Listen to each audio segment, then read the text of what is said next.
Now, I was a little naughty in the week, and apparently I received a little something today. Let's see how this turns out and what this is all about.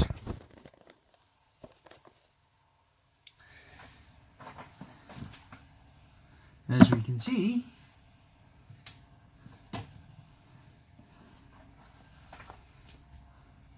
when it comes with these standard extra optionals,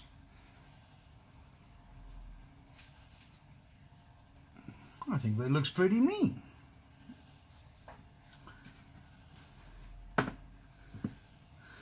Real bullets. Let's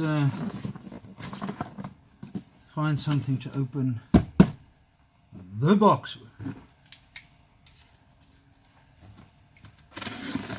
GPS signal lost. Well, as you can hear, I've just arrived.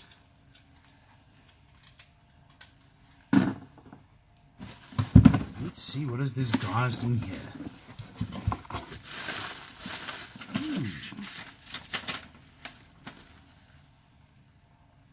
It says 454 Casull in stainless steel.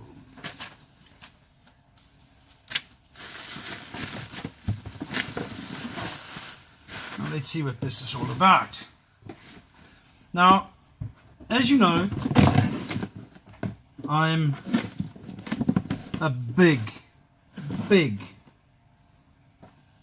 Smith & Wesson fan. But on occasion, one has to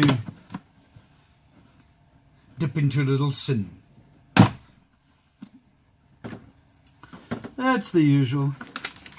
Comes with the fancy booklet. Now, all of these that I have, the black powder and the red hawk and all the hawks and things, they basically look the same. Basically the same type of packaging.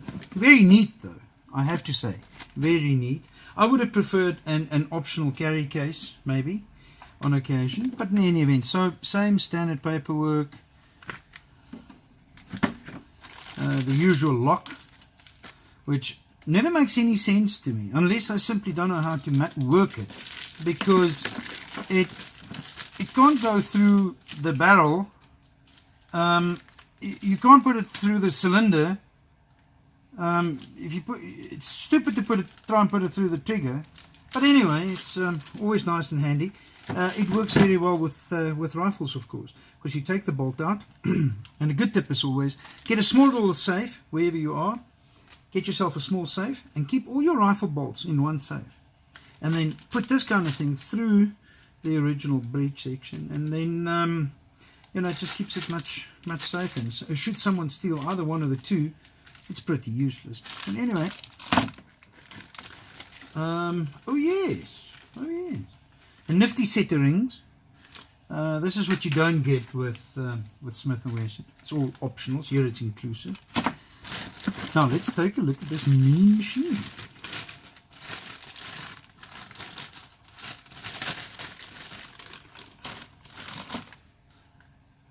Holy Toledo.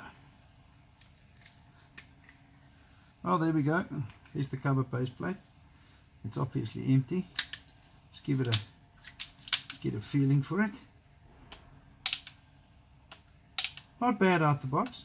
Really not bad out the box. Now folks, let me tell you, these guns obviously don't have the typical finesse of the upper market Smith & Wesson revolvers. But I'll tell you this much. These guns are extremely good workhorses, extremely durable, and very, very, very reliable. I mean, if you look at that barrel there, these things are just bulletproof. And what makes them so successful, and the major difference between these and most of the Smith & Wesson models, of course, is that they've actually built the revolver up to there. As you can see, it's one solid frame. They've built the revolver up to there and then seated the barrel. whilst most other revolvers are only built up to there, and then the barrel is seated. So on most other revolvers, you want the scope on the barrel because there's a lot of movement, and I'll demonstrate that on occasion. But with this, you can actually have the scope on the frame. These things will go 15, 20,000 shots, even high velocity, high powered shots. These guns are just absolutely beautiful. I can't wait to take it up and give it a go. RUGER 454 Casull.